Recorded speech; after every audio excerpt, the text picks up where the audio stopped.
Tim program Dapati Balai Besar Kimia Farmasi dan Kemasan Kementerian Perindustrian melakukan jasa konsultasi peningkatan kemampuan proses dan nilai jual produk IKM Herbal Virgin Coconut Oil bekerjasama dengan perusahaan CV Ajisaka Kelapa selaku pemilik merek produk Vico Bagus yang berlokasi di wilayah Kota Malang, Jawa Timur.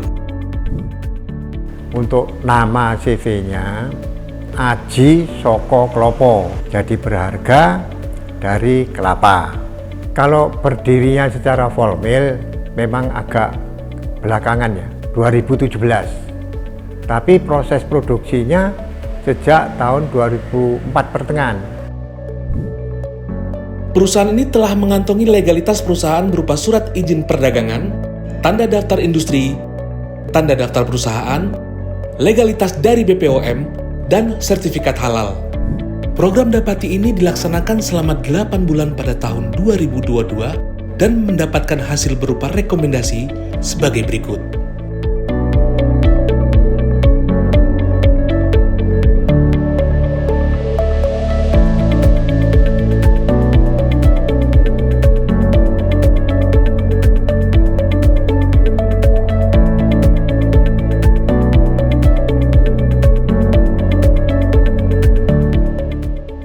Bahwa ini sebetulnya prosesnya mirip dengan proses pembuatan minyak kelapa tradisional dengan dipanaskan, diuapkan airnya, kemudian emulgatornya itu menggumpal yang disebut blondo itu, sehingga terbentuk yang namanya minyak klentik itu. Nah, kalau ini sama, dibekukan juga, tapi dengan cara didinginkan. Yang beku malah minyak kelapanya, sedangkan airnya belum beku dipisahkan dengan emulgatornya ini. Selama ini kita akan pengiriman Visio yang dalam kemasan itu hanya terutama kemasan yang 1 liter dan setengah liter. Sedangkan kalau kemasan kecil itu ada masalah dari proses kemasannya ini, oleh karena seringkali tutup botolnya ini bocor ya, rembes gitu, rembes atau tutupnya pecah. Isu terkait bocornya kemasan 130 ml ini ya kita bisa berhentikan ketika produk ini hanya beredar di Malang saja.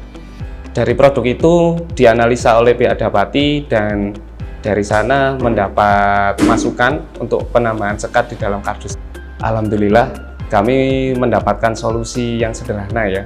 Tapi sederhana itu ternyata juga kita harapkan bisa terus kami pergunakan untuk meningkatkan distribusi produk 130 ml kami ke luar kota. Jadi ini sudah mulai kita coba, akan kita lanjutkan sehingga nanti kemasannya ini lebih kokoh dan tahan, kalau bisa sampai tahan banting gitu kan. Tapi dalam hal ini kan kita memperhitungkan juga biaya untuk perubahan kemasan dus untuk penempatan botolnya. Dari proses QC-nya VCO itu kan saya menerima VCO dari teman-teman produksi.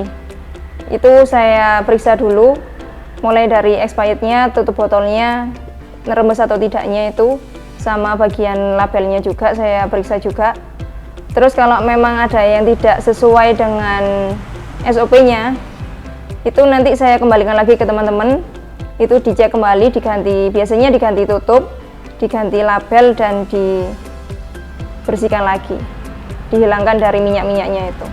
Dampaknya sekarang kan sudah nggak ada rembesan lagi, udah berkurang lah rembesannya dan rejekannya sudah berkurang juga karena adanya sekat yang di dalam karton itu. Biasanya kan satu karton itu sampai 10 atau 12, ini cuma 2 lah. Saya rasa sangat baik ini, sekalipun kelihatannya sederhana.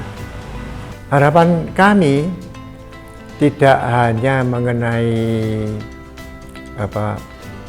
mengatur kemasan dalam rangka pengiriman jarak jauh, Tetapi juga harapan kami dari program Dapati ini bisa mendapatkan suatu teknologi cara produksi VCO yang kualitasnya baik tetapi lebih praktis atau lebih sederhana sehingga bisa disebarkan ke seluruh Indonesia, daerah-daerah sentra kebun kelapa, supaya yang memproduksi VCO ini supaya jauh lebih luas lagi, sehingga masyarakat Indonesia ini mengenal bahwa VCO ini adalah suatu produk makanan yang sangat menyehatkan atau superfood. Program Dapati ini merupakan pemberian bantuan pendanaan berupa sebagian biaya yang diperlukan untuk pelayanan jasa konsultasi teknis guna menyelesaikan kebutuhan dan permasalahan yang dihadapi oleh industri kecil dan menengah dalam rangka meningkatkan efisiensi, produktivitas, nilai tambah, daya saing, dan kemandirian industri. Pendampingan pada kegiatan Dapati ini meliputi pendampingan peningkatan mutu virgin coconut oil, pemilihan jenis dan desain kemasan, dan pemanfaatan hasil samping produksi VCO sehingga meningkatkan daya saing produk. Balai Besar Kimia Farmasi Kemasan hadir memberikan pelayanan jasa teknis untuk kemajuan industri dalam negeri.